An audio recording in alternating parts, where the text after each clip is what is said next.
Sejam muito bem-vindos ao Plano Anual de Leitura Bíblica. Aqui, Pastor Everton Ferreira, e nós vamos te ajudar a ler a Bíblia inteira ainda este ano. Todos os dias nós estaremos no nosso canal lendo trechos da Bíblia e esses trechos vão se completar numa leitura inteira da Palavra de Deus. Se você não é inscrito no canal, se inscreva no canal, dê essa força. Precisamos chegar a 1000 inscritos. Posso contar com vocês? É só se inscrever. Dá o like também e compartilha para os seus contatos e grupos. Vamos à leitura de hoje. Dia 178, nós vamos ler 2 Samuel 23, Isaías 17 ao 19 e 3 João. 2 Samuel 23. As últimas palavras de Davi. São estas as últimas palavras de Davi. Palavra de Davi, filho de Jessé, palavra do homem que foi exaltado, do ungido do Deus de Jacó, do amado salmista de Israel.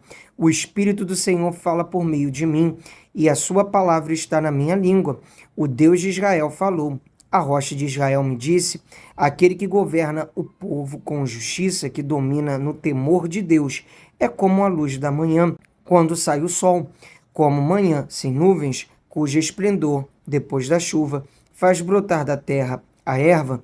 Não é assim que a minha casa está para com Deus, pois estabeleceu comigo uma aliança eterna, em tudo bem definida e segura. Não me fará ele prosperar toda a minha salvação e toda a minha esperança? Porém, os homens malignos serão todos lançados fora como os espinhos, pois não podem ser tocados com as mãos. Mas quem quer tocá-los se arma de ferro e da haste de uma lança, e serão totalmente queimados no fogo ali onde estão. Os valentes de Davi. São estes os nomes dos valentes de Davi.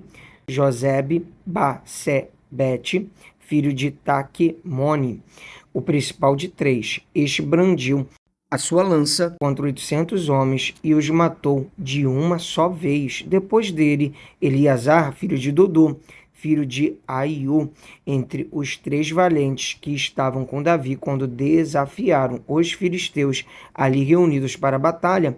Quando os filhos de Israel já se haviam retirado, ele se levantou e atacou os filisteus até lhe cansar a mão e ficar grudado na espada. Naquele dia, o Senhor efetuou grande livramento e o povo voltou para onde Eleazar estava somente para pegar os despojos. Depois dele vinha Samá, filho de Agé, o Ararita, quando os filisteus se ajuntaram em Leí, onde havia uma plantação de lentilhas, e o povo fugiu dos filisteus. Sama pôs-se no meio daquele terreno e o defendeu, e matou os filisteus, e o Senhor efetuou grande livramento. No tempo da colheita, 3 dos 30 chefes desceram à caverna de Adulom, onde Davi estava, e uma tropa de filisteus tinha acampado no vale dos Refaíns. Nessa época, Davi estava na fortaleza, e a guarnição dos filisteus estavam em Belém. Davi suspirou e disse, quem me dera beber água do poço que está junto ao portão de Belém. Então aqueles 3 valentes romperam pelo acampamento dos filisteus, tiraram água do poço junto ao portão de Belém e a levaram a Davi. Ele não a quis beber, mas a derramou como libação ao Senhor e disse, longe de mim, ó Senhor, fazer tal coisa, beberia eu o sangue dos homens que lá foram colocando em risco a sua vida? E assim não a quis beber. São estas as coisas que fizeram os 3 valentes. Também Abissai, irmão de Joabe, filho de Zeruia, era chefe de 30. Este, empunhando a sua lança, atacou 300 homens e os matou, e tinha nome entre os 3. Ele era mais nobre do que os 30 e se tornou o chefe deles, contudo não chegou aos primeiros 3. Também Benaia, filho de Joiada, era homem valente de Cabzeel e realizou grandes feitos. Ele matou 2 heróis de Moabe, desceu numa cova e nela matou um leão no tempo da neve. Matou também um egípcio, homem de grande estatura. O egípcio trazia na mão uma lança, mas Benaia o atacou com um cajado, arrancou a lança da mão dele e o matou com ela. Estas coisas fez Benaia, filho de Joiada, pelo que teve nome entre os primeiros 3 valentes. Era mais nobre do que os 30, porém não chegou aos primeiros 3. Davi o pôs sobre a sua guarda.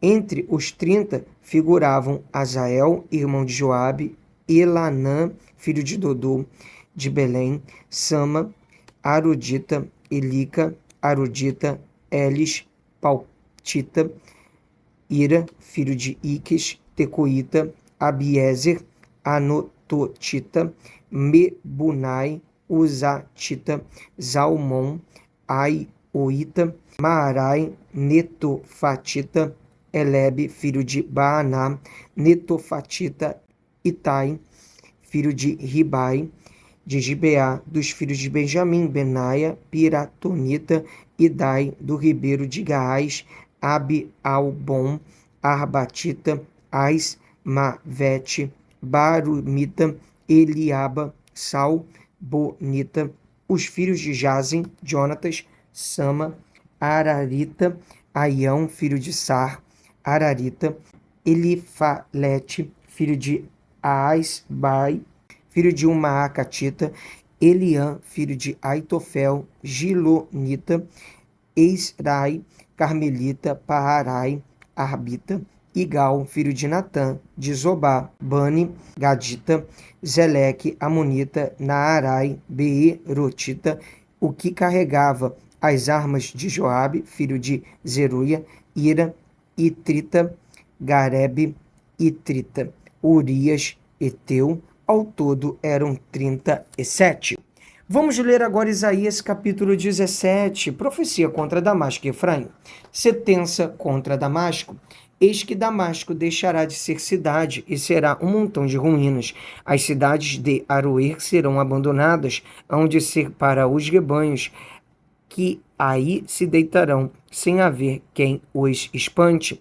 A fortaleza de Efraim desaparecerá, bem como o reino de Damasco, e o restante da Síria será como a glória dos filhos de Israel, diz o Senhor dos Exércitos. Naquele dia a glória de Jacó será diminuída e a gordura da sua carne desaparecerá.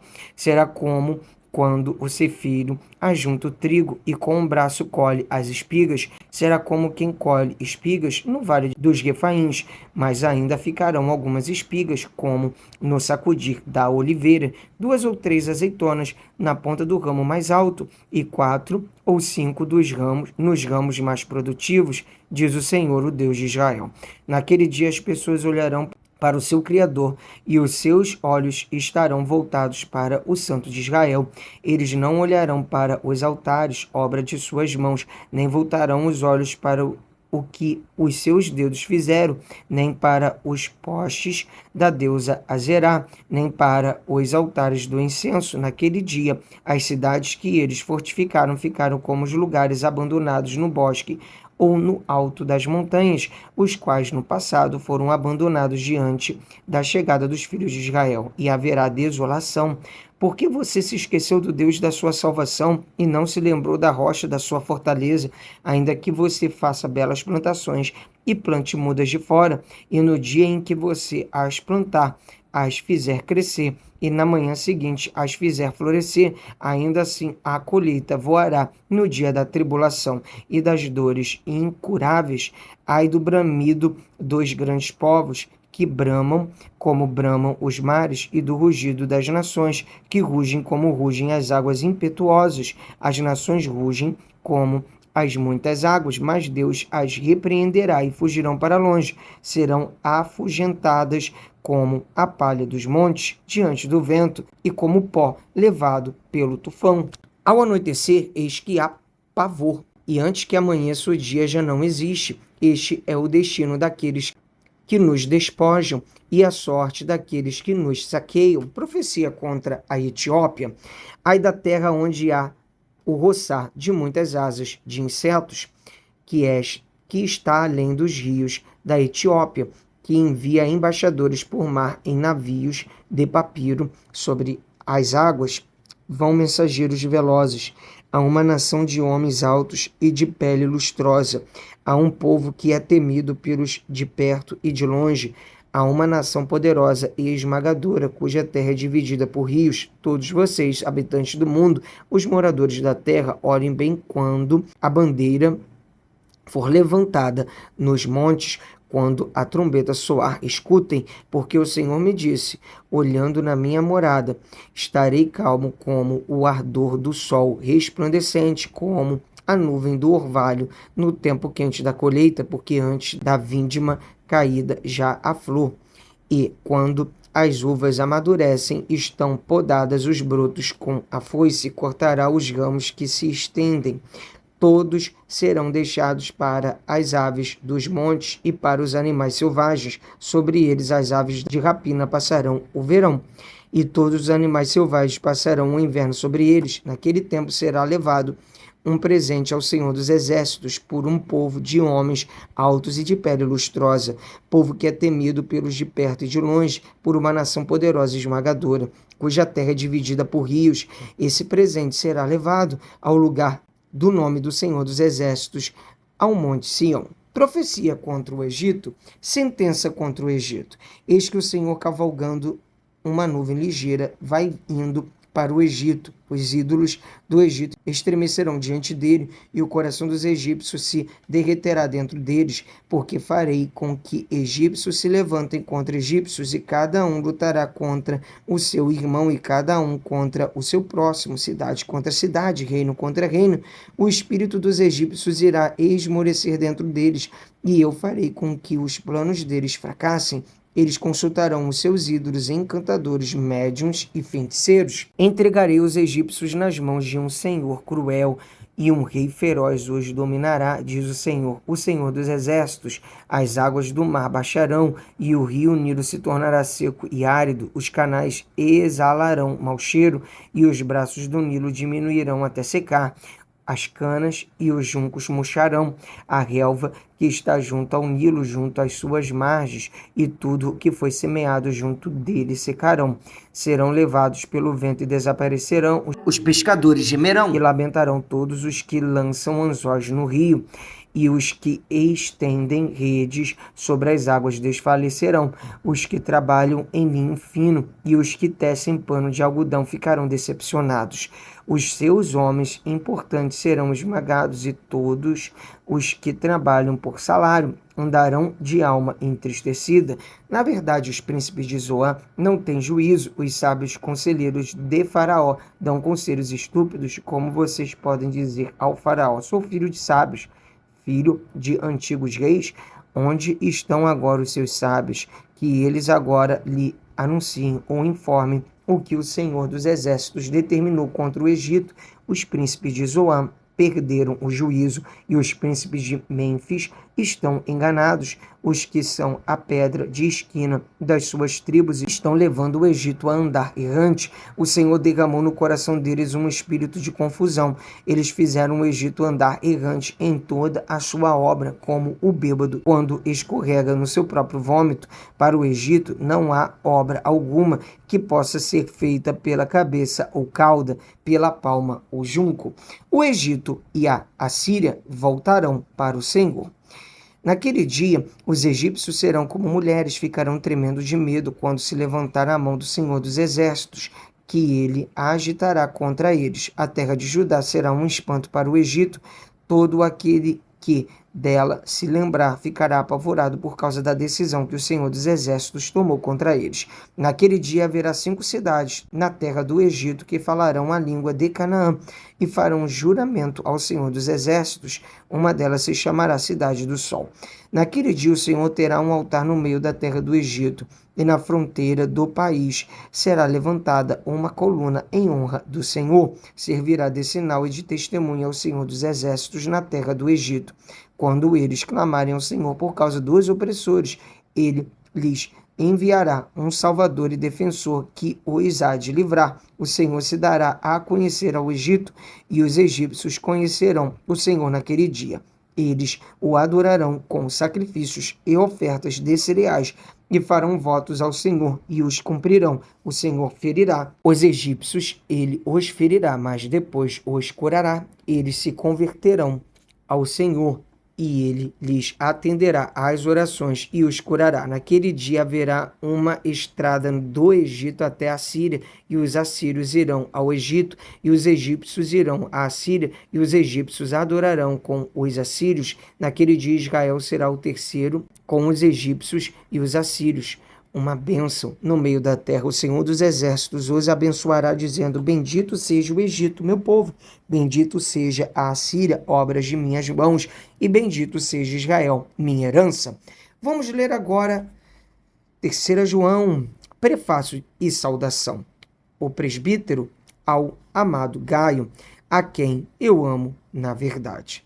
O bom exemplo de Gaio. Amado, peço a Deus que tudo corra bem com você e que esteja com boa saúde, assim como vai bem a sua alma. Pois fiquei muito alegre quando os irmãos vieram e deram testemunho de que você é fiel à verdade e vive de acordo com a verdade. Não tenho maior alegria do que esta, a de ouvir que os meus filhos vivem de acordo com a verdade. Amado, você tem sido fiel no que faz pelos irmãos, mesmo quando são estrangeiros.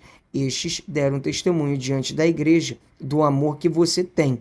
Você fará bem encaminhando-os em sua jornada de um modo que agrada a Deus, pois foi por causa do nome que eles saíram, sem receber nada dos gentios. Portanto, devemos acolher esses irmãos para que nos tornemos cooperadores com eles na proclamação da verdade. Diótrefes e Demétrio escrevi algumas palavras à igreja, mas Diótrefes, que gosta de exercer a primazia entre eles, não nos dá acolhida. Por isso, quando eu for aí, farei com que se lembre das obras que ele pratica, proferindo contra nós palavras caluniosas, e não satisfeito com isso, ele não recebe os irmãos, impede os que querem recebê-los e os expulsa da igreja. Amado, não imite o que é mal, e sim o que é bom. Quem pratica o bem procede de Deus. Quem pratica o mal jamais viu a Deus. Quanto a Demétrio, todos dão bom testemunho dele, até a própria verdade. E nós também damos testemunho. E você sabe que o nosso testemunho é verdadeiro. Saudações finais. Muitas coisas tinha para lhe escrever, mas não quis fazê-lo com tinta e pena, pois espero vê-lo em breve. Então conversaremos pessoalmente. A paz esteja com você. Os amigos mandam saudações. Dê saudações aos amigos, um por um. Graças a Deus, mais um dia de leitura bíblica concluída. Até aqui nos ajudou o Senhor. Sempre vou comemorar. Parabéns para vocês. Vamos avançando, de passo em passo, de fé em fé. Espero aqui amanhã. Um abraço. Pra cima!